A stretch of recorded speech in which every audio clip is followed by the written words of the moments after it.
कृष्णं नारायणं वन्दे कृष्णं वन्दे व्रजप्रियं कृष्णं द्वैपायनं वन्दे कृष्णं वन्दे प्रथासुतं सच्चिदानन्दरूपाय विश्वोत्पत्त्यादिहेतवे तापत्रय विनाशाय श्रीकृष्णाय वयं नमः।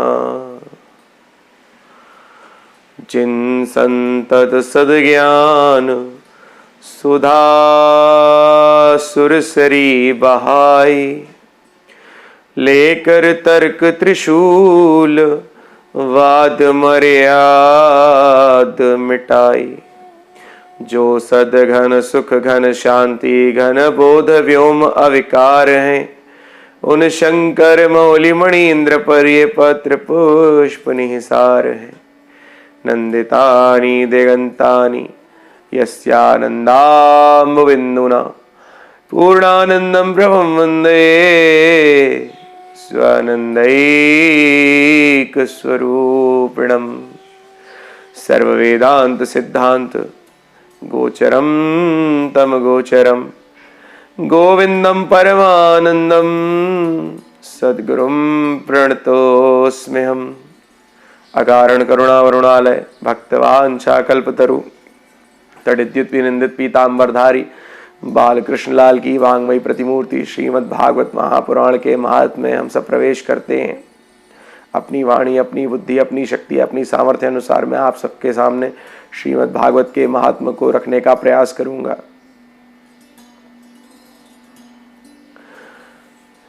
सच्चिदानंद रूपाय, परमात्मा कैसे हैं?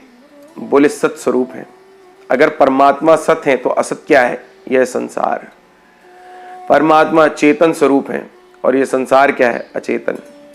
परमात्मा आनंद स्वरूप है और यह संसार क्या है? विषयानंद। तो हमें उन परमात्मा का आनंद लेना है, उन परमात्मा को ग्रहण करना है जो सच्चिदानंद स्वरूप है, जो विश्व की उत्पत्ति स्थिति और प्रलय के हेतु हैं, जो तीनों ही तापों का नाश करते हैं, चाहे आध्यात्मिक ताप हो, आदिदैविक ताप हो या आदि भौतिक ताप हो। उन सभी को नष्ट करने में सर्वथा समर्थ श्री कृष्ण हैं।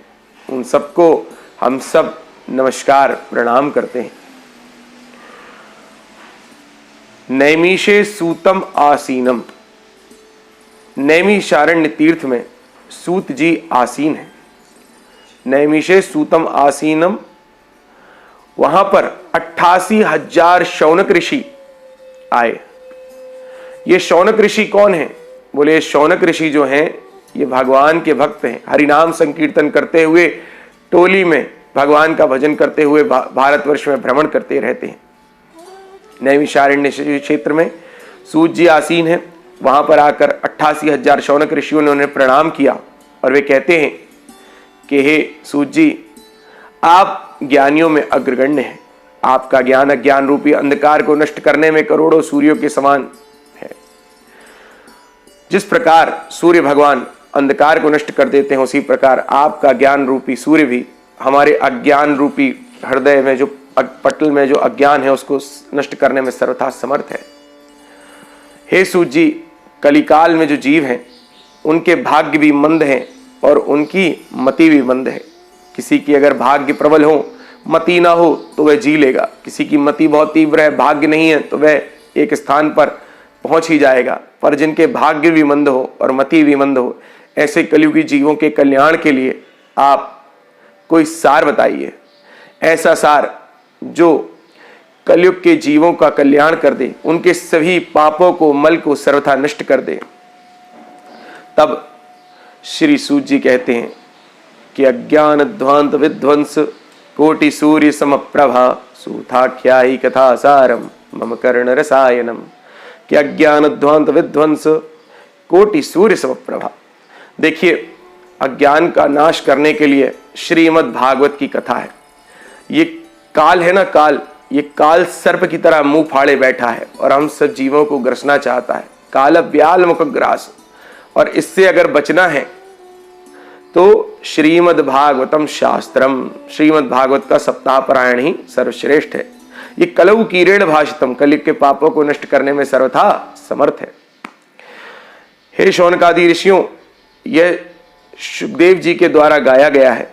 एक समय की बात है जब श्री सुखदेव जी राजा परीक्षित को कथा सुनाने के लिए गंगा जी के किनारे आए। परीक्षित मुख्य श्रोता बन के सुखदेव जी के मुखारविंद से झरती हुई कथा का श्रवण कर रहे थे, तभी वहां देवता आ गए। सुधा कुंभम गृहीत्वैव देवः तत्र समागमन, अमृत का एक कलश में अमृत लेकर के देवता वहां आए।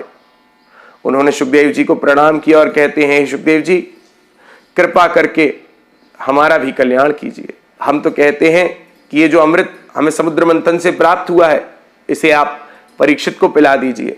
सुखदेव जी कहते हैं, इससे क्या लाभ होगा? तो देवता कहते हैं, देखिए राजा परीक्षित इस पृथ्वी के एक छत्र सम्राट हैं। अगर उन्होंने अमृत पी लिया तो वे अमर हो जाएंगे और अमर होकर के वह सदा इस सप्तद्वीप वसुंधरा का राज्य भोगेंगे।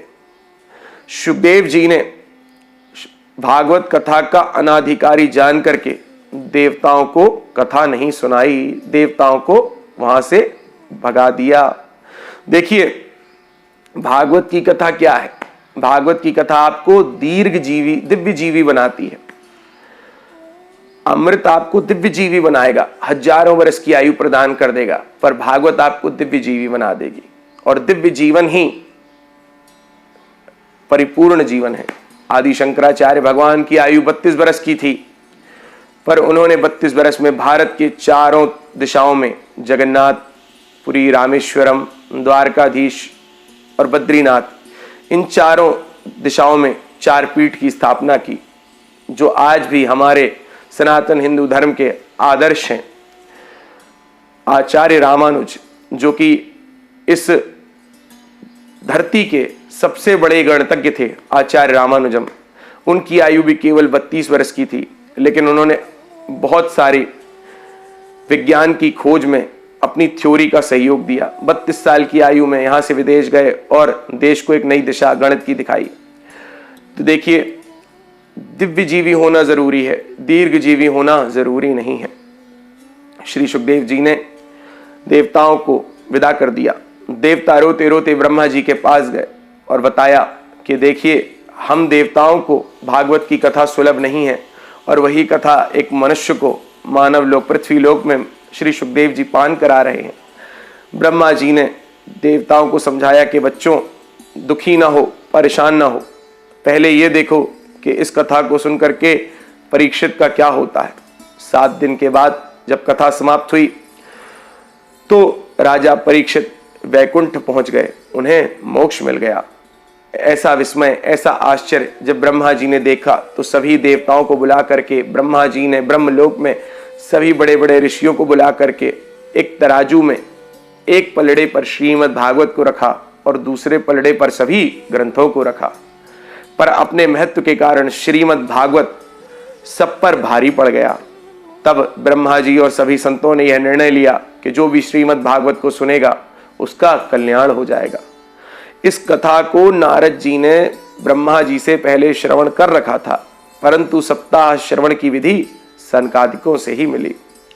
हुआ क्या, एक बार नारद जी तीनों लोकों में विचरण करते हुए भारत पृथ्वी तल पर आए और पृथ्वी तल में भारत भूमि पर आए और भारत भूमि में भी यहाँ के तीर्थों में आए। हरिक्षेत्रम कुरुक्षेत्रम श्रीरंगम सेतुबंधनम एवं आदिषु तीर्थेषु भ्रममाण इतः ततः। वे हरिद्वार आए, कुरुक्षेत्र आए, श्रीरंग आए, सेतुबंध, उन्होंने सभी तीर्थों में घूम करके देखा, पर उन्हें कहीं भी मन को संतोष देने वाली शांति नहीं मिली। घर घर में लड़ाई चल रही है। लोग अगर संबंध करते हैं, संधि बनते हैं, तो आपसी प्रेम से नहीं अपितु पैसे को देख करके। स्त्रियां बाल खोल करके रहती हैं, घरों में माता पिता को कोई पूछता नहीं। कलयुग में अगर कोई सबसे बड़ा सहयोगी है, सलाहकार है, तो वो साला है।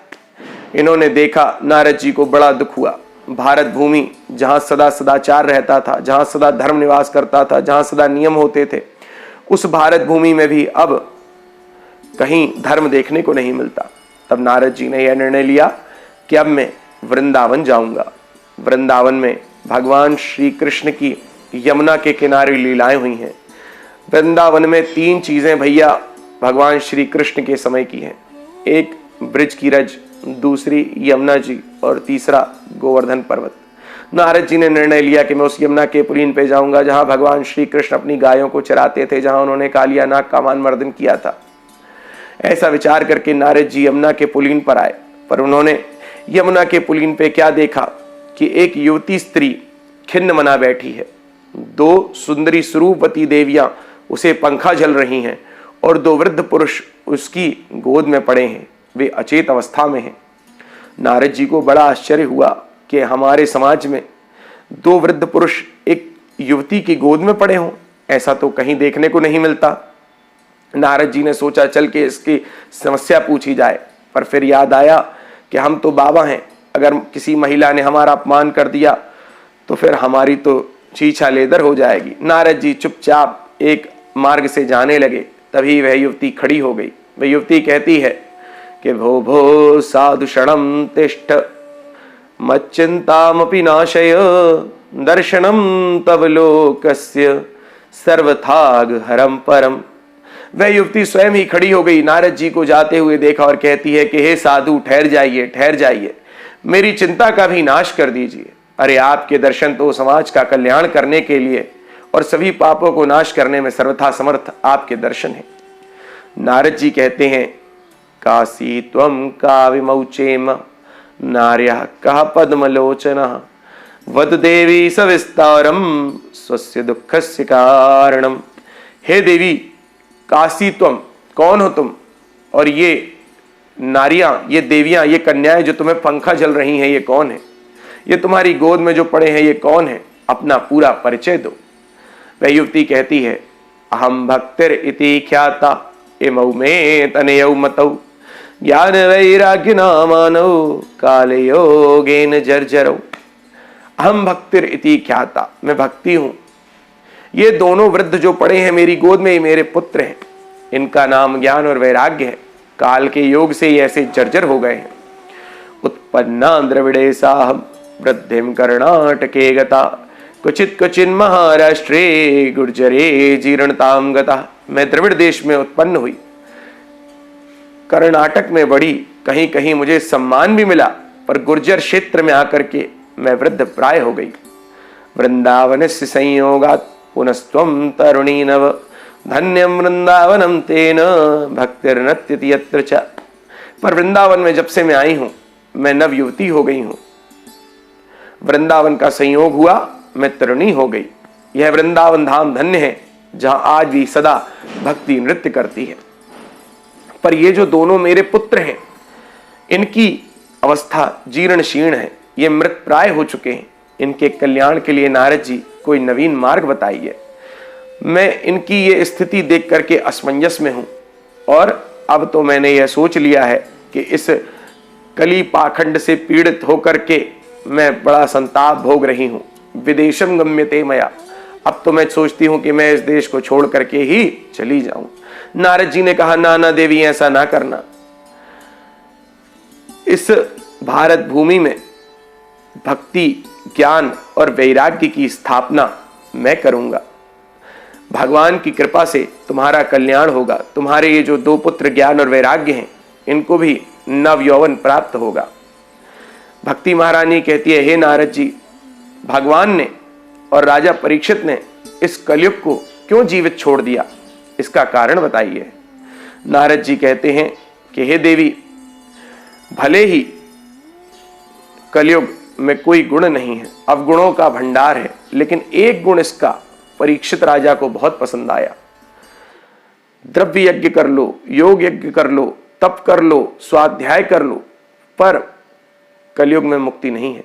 कलयुग में केवल हरिनाम संकीर्तन बस कर लो, अपनी जीभ से हरि का नाम गा लो तो मुक्ति हो जाएगी। नारद जी के वचनों से भक्ति माता को कुछ ढाढ़स बंधा। अब नारद जी ने गीता पाठ किया, वेद वेदांत सुनाए, सांख्य दर्शन उपनिषद सभी ज्ञान वैराग्य को सुनाए।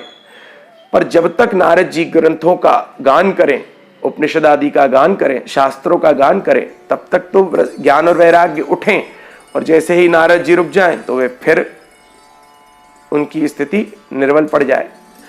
तब नारद जी को बड़ा आश्चर्य हुआ उसी समय आकाशवाणी होती है, व्योमवाणी तदैवा भून्मा ऋषे खेत्यतामिति उद्यमः सफलस्तेयं भविष्यति न संशय।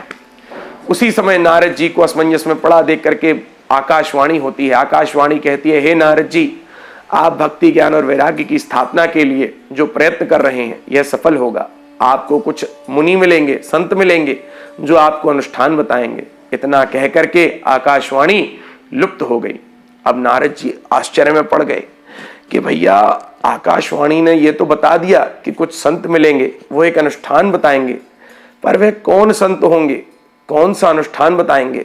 नारद जी को कुछ समझ में नहीं आया।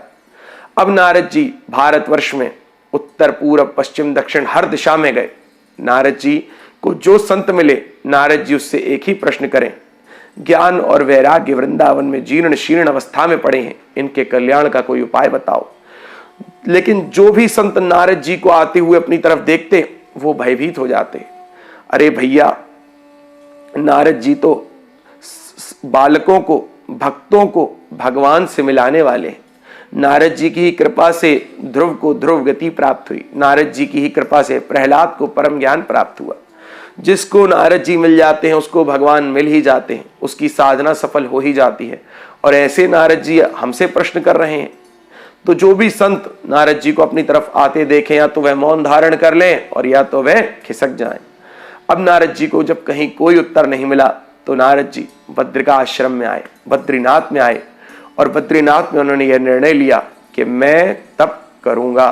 और तप करने बैठ ही रहे थे कि सूर्य के समान चमकते हुए 4 तेजस्वी मुनि सनक सनंदन सनातन सनत कुमार उन्हें आते हुए दिखाई पड़ गए।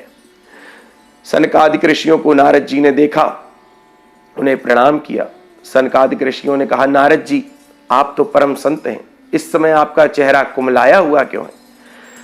सनकादिक ऋषियों को नारद जी कहते हैं कि सनकादिक ऋषियों, समस्या ऐसी है कि ज्ञान और वैराग्य की बड़ी ही बुरी दुर्दशा हो गई है। वे वृंदावन में पड़े हैं, आपको वृंदावन चलना चाहिए।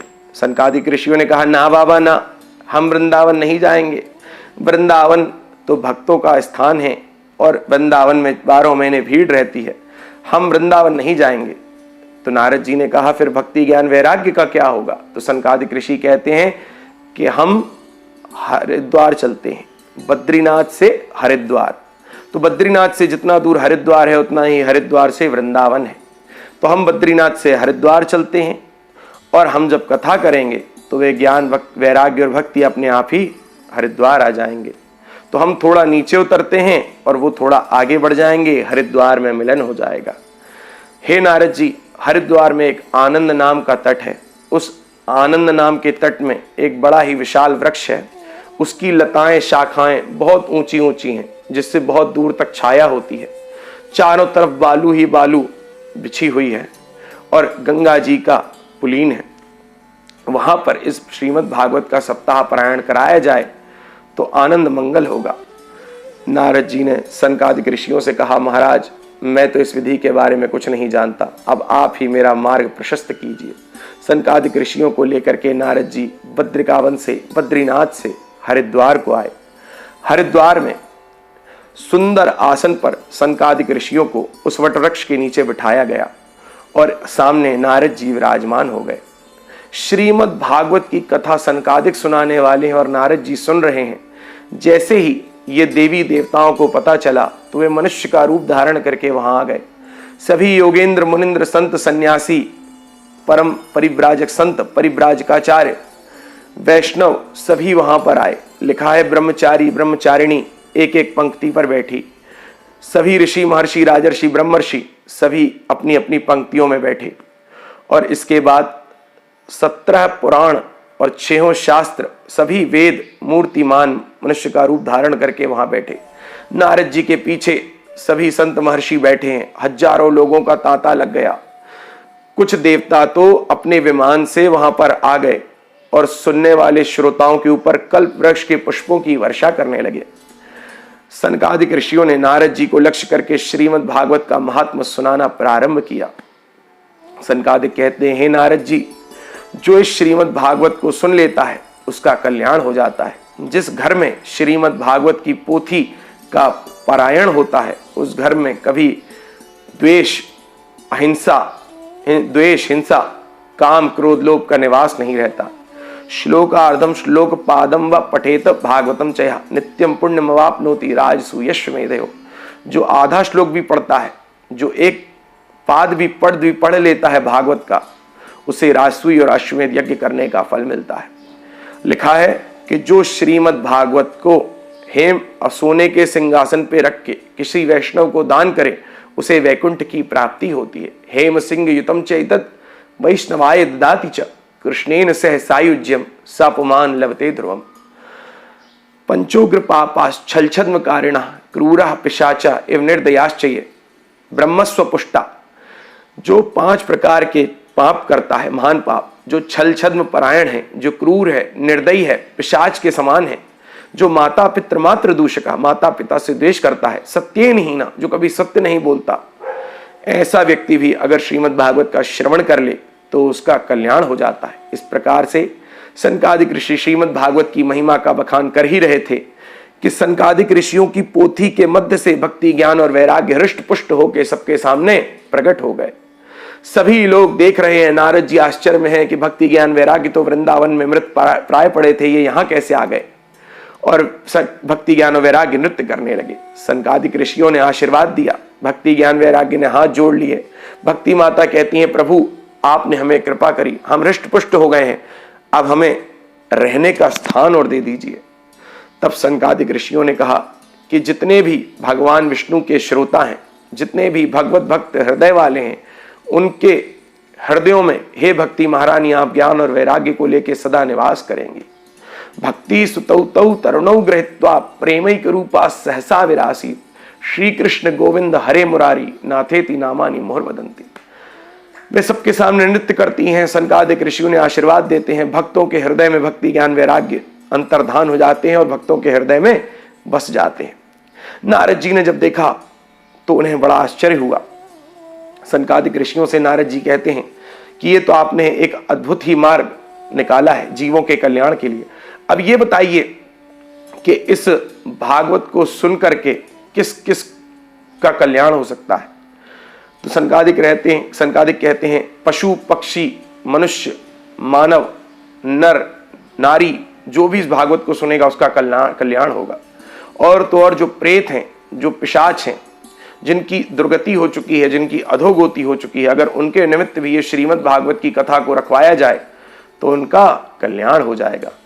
नारद जी कहते हैं, हे सनकादिक ऋषि, ये आप क्या कह रहे हैं? जो प्रेत योनि में जा चुका है वो श्रीमद् भागवत की कथा सुन के कैसे मुक्त हो सकता है? तब इतिहासम पुरातनम, सनकादिक ऋषि एक पुरातन इतिहास सुनाते हैं। सनकादिक ऋषि नारद जी से कहते हैं कि पूर्व काल में तुंगभद्रा नदी के किनारे एक छोटा सा गांव था। उस गांव में एक आत्मदेव नाम के पंडित जी रहा करते थे। वे आत्मदेव पंडित जी जो थे बड़े ज्ञानवान थे, वेदों का उन्होंने अध्ययन किया था, शास्त्रों का उन्होंने अध्ययन किया था। पत्नी कर्कश स्वभाव की थी।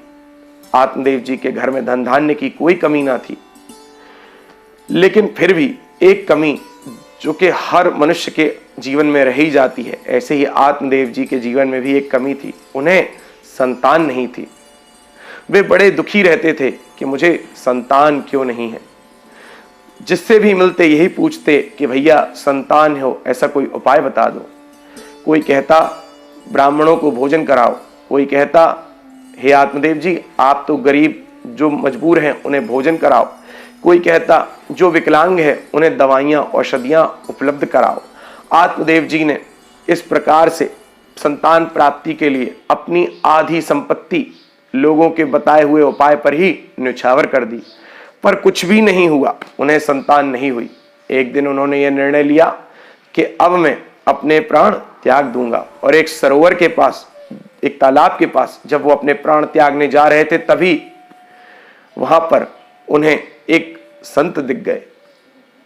आत्मदेव जी ने सोचा मरता क्या न करता, अब तो प्राण निकलने ही वाले हैं, तो क्यों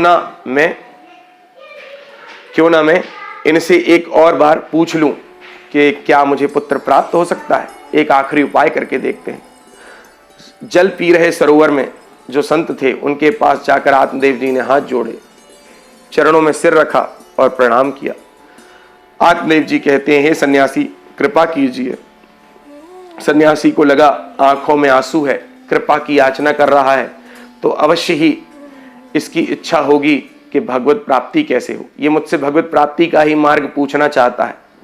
ऐसा विचार कर संत ने आत्मदेव से कहा, बोलो क्या बात है। आत्मदेव जी कहते हैं, हे संत जी, मेरी एक समस्या है, उसका आप समाधान कर दीजिए। मुझे कोई भी पुत्र नहीं है, ना पुत्री है, मेरे घर में कोई संतान नहीं है। घर में सब कुछ है, पर्याप्त धन है, लेकिन संतान की कमी है। मैं जब अपने पितरों को जल देता हूं तो रात में स्वप्न में आकर मेरे पितर मुझसे पूछते हैं कि तेरे बाद हमें जल कौन देगा। मेरे घर में जो गाय है वह भी बांझ है, मैं जो पौधा लगाता हूं वह भी सूख जाता है, उसमें भी वृक्ष में फल नहीं होते। अब जब आत्मदेव जी ने इस प्रकार से संत को बताया तो संत सोचने लगे, अरे बाबा, मैं तो सोच रहा था कि ईश्वर प्राप्ति का मार्ग पूछेगा, पर इसने तो संसार की वृद्धि कैसे हो इस पर प्रश्न कर दिया। देखिए, शास्त्रों में कहा गया है और संतों ने कहा है, बहु कुटुंबी सदा दुखी। जिसका जितना बड़ा कुटुंब होता है वह उतना ही दुखी होता है। जिसके जितने ज्यादा नाती पोते, जितने ज्यादा बेटे, वह उतना ही संसार में फंसा रहता है। अपने आत्म तत्व के स्वरूप को वह व्यक्ति नहीं जान पाता जो संसार में लग गया। सन्यासी ने बहुत समझाया, संत ने बहुत समझाया कि हे ब्राह्मण, तुम ब्राह्मण शरीर प्राप्त कर चुके हो, अगर तुम्हें संतान नहीं है तो इसे अभिशाप न मान के वरदान मानो और यह सोचो कि मुझे प्रभु प्राप्त हो जाएंगे। प्रभु प्राप्ति के लिए तुम लग जाओ। बस अब आत्मदेव जी तो और फूट फूट करके रोने लगे, अपना सिर पटकने लगे पत्थर पे। तो सन्यासी ने कहा, ए ब्राह्मण, तू क्या कर रहा है? अरे मरना चाहता है क्या? आत्मदेव जी कहते हैं कि ऐसे संसार में जी करके क्या करना है, जहां बच्चे ही नहीं, जहां अपना कोई नहीं, जहां लालन पालन करने के लिए नाती पोते बच्चे नहीं, ऐसा संसार तो निरस है। तब उस सन्यासी ने कहा कि देख बालक, मैंने तेरे माथे की रेखा देखी है, तेरे एक जन्म तो क्या 7 जन्म भी कोई संतान नहीं है। अब तो वह सरोवर में कूदने लगा और कहता है कि महाराज, अब तो मैं अपने प्राण ही त्याग दूंगा। सन्यासी ने सोचा कि ब्रह्म हत्या लग जाएगी, तो उस आत्मदेव ब्राह्मण को शांत किया और कहते हैं, अपनी कटोरी में से फल निकाल के कहते हैं अपने बैग से कि भैया ले तू और जा अपनी पत्नी को खिला देना। तेरी पत्नी अगर 1 वर्ष झूठ नहीं बोलेगी, हिंसा नहीं करेगी, चुगली नहीं करेगी, तो ये जो मैं फल दे रहा हूं उसको पाने के बाद तेरी पत्नी को एक बहुत ही सुंदर पुत्र होगा। वह जो पुत्र होगा ना, वह तेरा यश बढ़ाएगा। ऐसा कहकर ब्राह्मण को आशीर्वाद देके सन्यासी वहां से चले गए। आत्मदेव अब वह फल लेके अपनी पत्नी के पास पहुंचे। पत्नी को सरोवर के पास जो भी वृत्तांत घटा वह सब सुनाया और कहा कि हे देवी, तुम ये फल खा लेना, फिर हमें दिव्य पुत्र होगा। धुंधली कहती है, जो पत्नी है धुंधली, वो कहती है कि हे महाराज, आप तो जाओ, खुशी मनाओ, मैं ये फल पा लूंगी, पहले स्नान करूंगी फिर फल पाऊंगी। पर उसने फल नहीं खाया। बहुत सारे कुतर्क उसके मन में उगने लगे, उपजने लगे और अपनी सहेली को बुला करके कहती है कि देख बहना, ये मेरे पति एक संत से, सन्यासी से फल ले आए हैं। अब अगर इस फल को मैं खा लूंगी तो मुझे गर्भ ठहर जाएगा। मेरे घर में बहुत सारा सामान है, बहुत सारी संपत्ति है, कहीं मैं गर्भवती हो गई और डाकुओं ने हमला कर दिया तो मेरा सारा माल मत्ता डाकू लेके भाग जाएंगे, मैं तो गर्भिणी हो जाऊंगी तो भाग नहीं पाऊंगी। अगर मेरी ननद आ गई तो वह भी सब कुछ लूट करके ले जाएगी। उसकी सहेली ने इसकी बात पर ध्यान नहीं दिया और तभी उसकी बहन आ गई। बहन को उसने सारा वृत्तांत सुनाया। उसकी बहन लोभी थी। उसकी बहन के बहुत से बच्चे थे पर धन नहीं था, और धुंधली और आत्मदेव के पास संतान नहीं थी पर धन बहुत था। विनिमय अदला बदली कर ली। उसकी धुंधली की बहन कहती है कि देख बहना, तू अपना कुछ धन मुझे दे देना, मैं अपना बालक तुझे दे दूंगी। तू नाटक कर, आत्मदेव जी को कह दे वो फल खा लिया है और नाटक कर कि तेरे गर्भ हो गया है। और ये फल की परीक्षा लेने के लिए तू इस गाय को खिला दे। धुंधली ने भी जैसा कहा वैसा किया। देखिए, रामायण में और महाभारत में दो पात्र हैं, शकुनी और मंथरा। महाभारत में शकुनी दुर्योधन को भड़काता है और रामायण में मंथरा कैकेयी को भड़काती है। कभी भी फैसले दूसरे के अनुसार नहीं लेने चाहिए, अपने स्वविवेक बुद्धि के अनुसार ही फैसले लेने चाहिए। अब यहां धुंधली ने विचार नहीं किया, अपनी बहन की बात मान ली और वह फल जो संत ने दिया था वह गऊ को खिला दिया। कुछ समय के बाद एक आधी रात्रि को उसकी बहन ने उसे अपना बालक लाके दे दिया। यहां धुंधली ने कहा, आत्मदेव जी आपके पुत्र हो गया है। और वो जो फल गऊ को खिलाया था उससे भी मनुष्याकार बालक हो गया। सभी लोग आत्मदेव जी के यहाँ जो बालक हुए उन्हें देखने आए और सभी आत्मदेव जी के भाग्य की सराहना करने लगे कि देखो देखो, कल तक एक भी पुत्र नहीं था और आज दो दो पुत्र एक साथ हो गए। अरे मनुष्य, गाय के भी मनुष्याकार बालक हुआ है। अब आत्मदेव जी ने सबसे पहले गाय के जो मनुष्य के जैसा बालक हुआ था, मनुष्याकार बालक, उसका नाम रखा गोकर्ण। क्यों? क्योंकि मनुष्य का जो बालक हुआ था उसके कान गऊ के कान के समान थे, इसीलिए गोकर्ण हुआ। और जो धुंधली के बच्चा हुआ उसका नाम जब आत्मदेव जी रखने जा रहे थे तो धुंधली ने रोक दिया। वह कहती है, मैंने गर्भ में रखा है, मेरी संतान है, मेरा नाम धुंधली है तो इनका नाम धुंधकारी होगा, मेरे पुत्र का नाम धुंधकारी होगा। आत्मदेव जी तो वैसे भी खुश थे, बोले ठीक है देवी, जो तुझे सुहाए वैसा ही कर। खूब न्योता बटा, खूब भोजन हुआ और इसके बाद वे दोनों बालक बढ़ने लगे।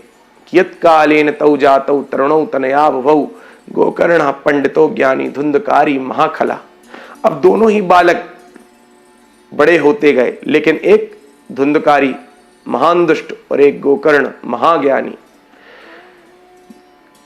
धुंधकारी की रहने की स्थिति क्या है, वो कैसे रहता है? वह कुत्तों को अपने संग में रखता है, मरे हुए के हाथ का फल उठा के खा लेता है, चोरी करता है, चौरा सर्वजनद्वेषी, लोगों के घर में उनके बच्चों को खिलाने के लिए जाता है और धीरे से बच्चों को कुएं में फेंक देता है, सभी से द्वेष रखता है, हिंसा परायण उसकी वृत्ति है। राहगीरों को, मार्ग में जा रहे राहगीरों को लूट लेता है। धुंधकारी की इस स्थिति को देख करके, इस दशा को देख करके आत्मदेव जी बड़े दुखी हुए और उन्हें याद आया कि सन्यासी ने मुझसे कहा था कि तुम भजन करो।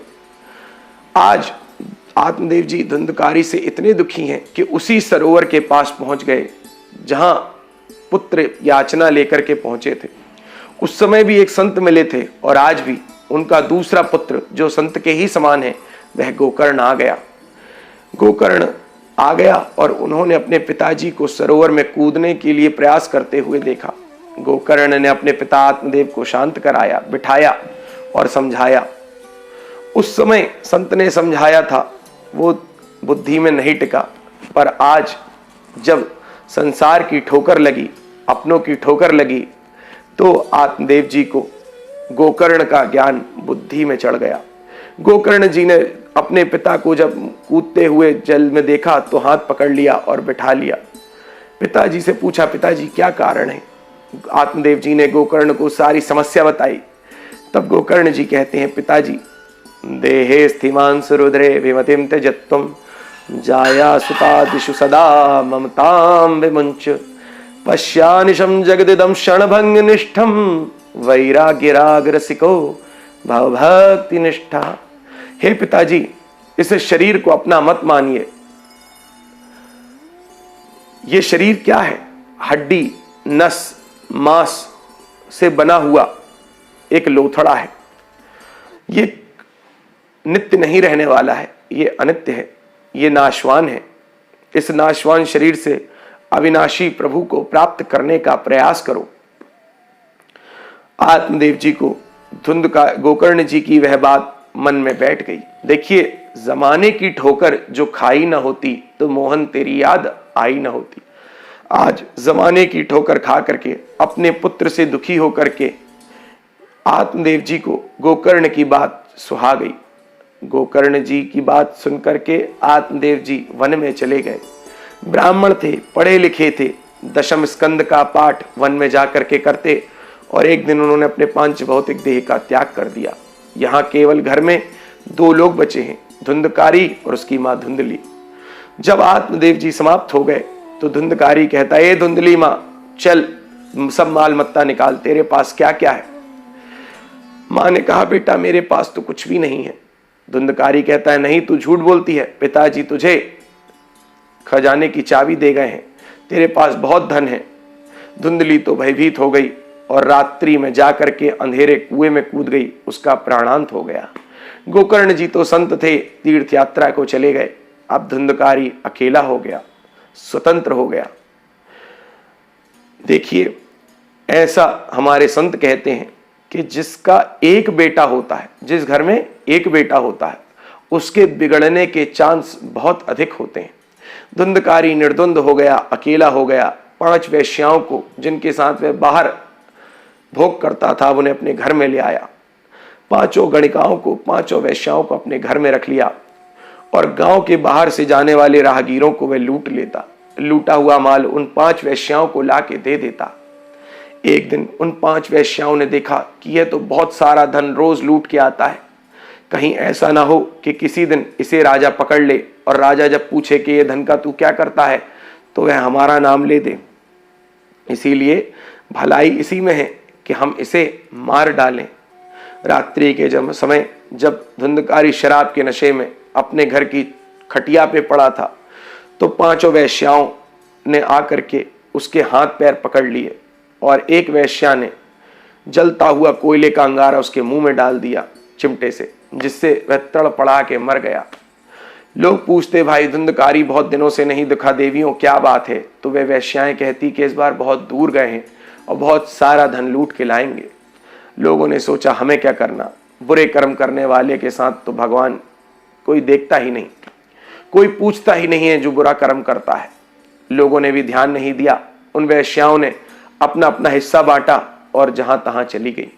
उनके न जाने ऐसे कितने पति थे। हृदयम शुरधाराभम प्रिया को नाम योषिताम। वैश्याओं गणिकाओं का कौन प्रिय, उनके लिए तो सब बाजार है, सब सौदागर है। अब यहां पर एक दिन तीर्थ यात्रा करते करते करते गोकर्ण जी अपने गांव के पास से निकले। गोकर्ण जी ने कहा, रात्रि बहुत हो गई है, पास में ही गांव है, चलो घर में आराम कर लेते हैं। सबकी नजरों से छुपते छुपाते गोकर्ण जी अपने घर के खटिया में आकर के लेट गए।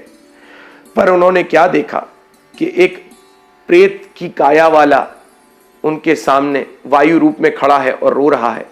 कभी अग्नि बन जाता है, कभी वायु का रूप धारण करता है, कभी जोर जोर से रोने लगता है। तब गोकर्ण जी ने हाथ में जल लिया, गायत्री मंत्र अभिमंत्रित करके जैसे ही उस पर छिड़का कि उसके कुछ पापों का क्षमन हुआ, उसे कुछ बोलने की ताकत आई और वह प्रेत कहता है कि अहम भ्राता त्वदीयोस्मि धुंधकारीति नामतः स्वकीयेनैव दोषेण ब्रह्मत्वं नाशितं मया। अरे मैं तुम्हारा भाई हूं, मैं धुंधकारी हूं गोकर्ण भैया, मैंने अपने पापों के कारण अपना ब्राह्मणत्व नष्ट कर दिया। आप कृपा कीजिए और मेरा कल्याण कीजिए। आप बड़े ही धर्मपरायण हैं गोकर्ण भैया। गोकर्ण जी कहते हैं, हे धुंधकारी, गया श्राद्ध किया था मैंने तुम्हारे लिए, उसके बाद भी तुम कैसे मुक्त नहीं हुए? धुंधकारी कहता है कि गया श्राद्ध शतेनापि मुक्तिर्मे न भविष्यति।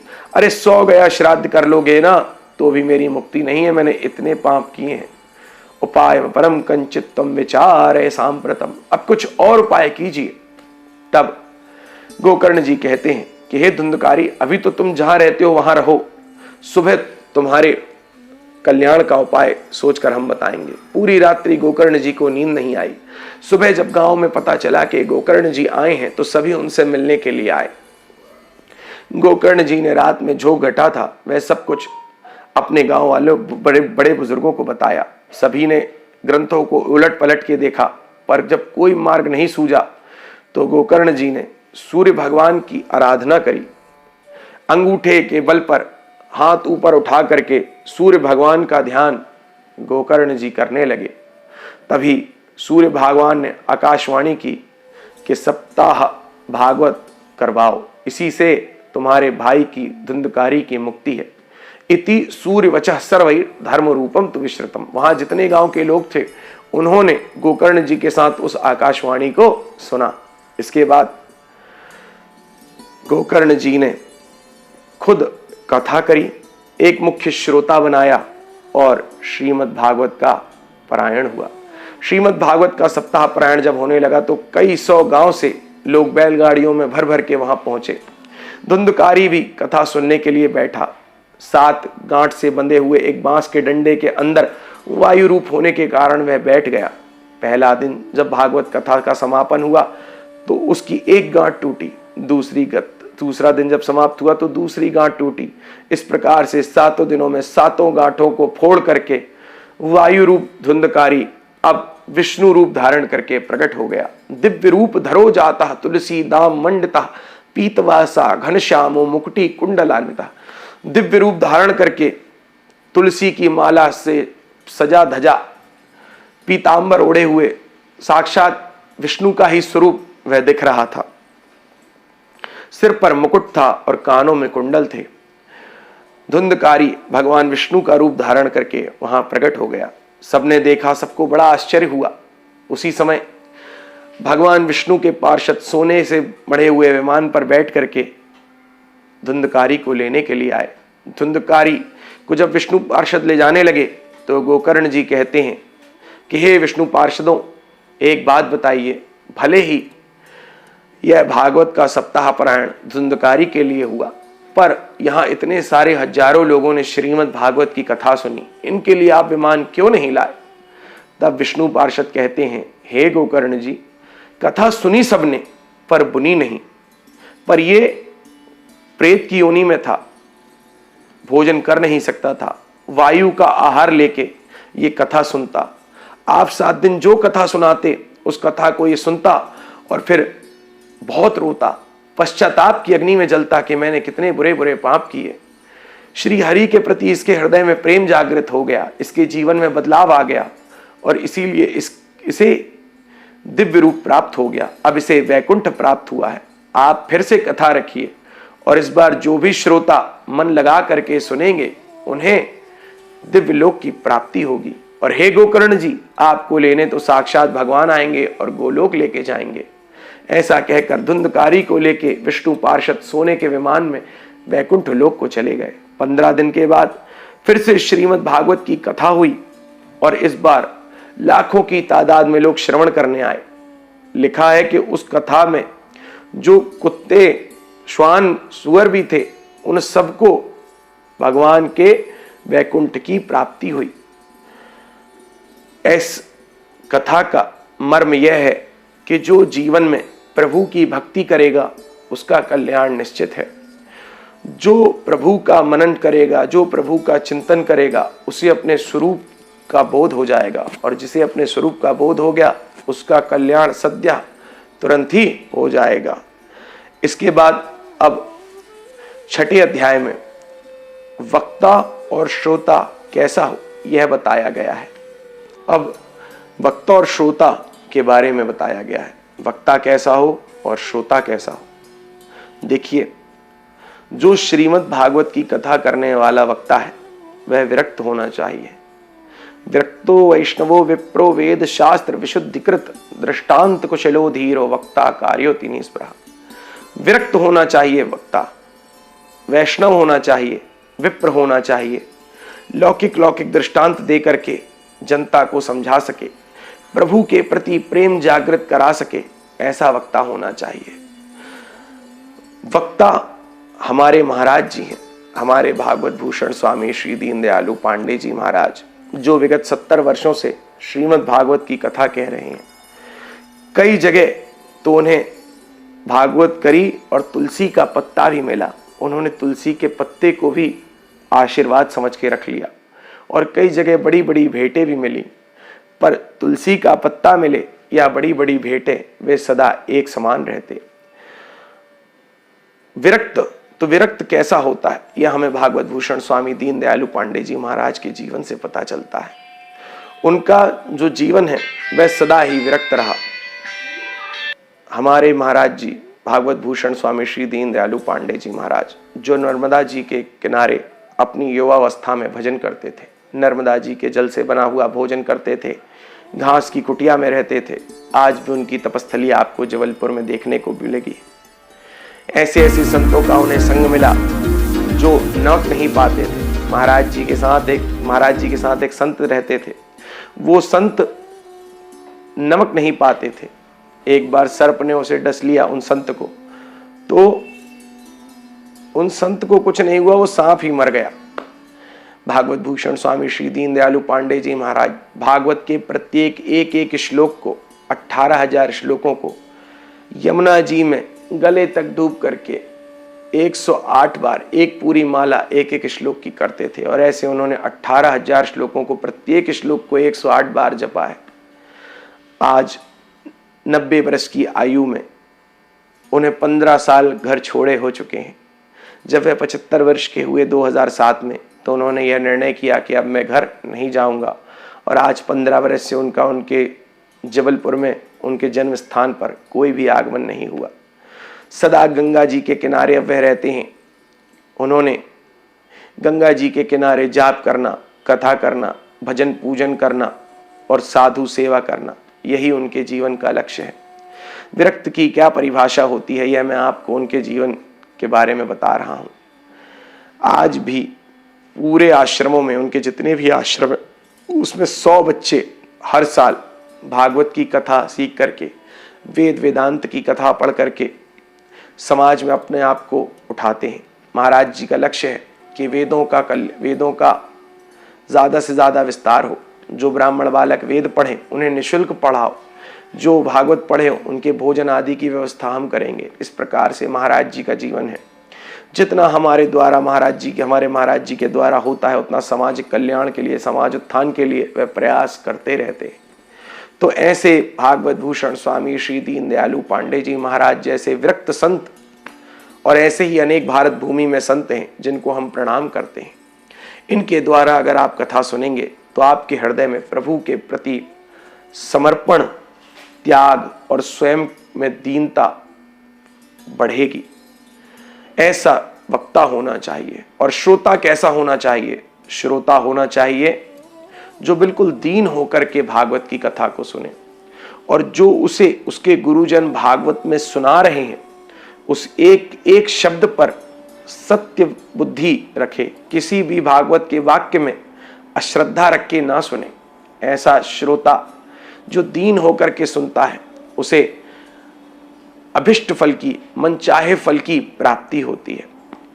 तो अब इतना कहकर के हम अपनी वाणी को विश्राम देंगे।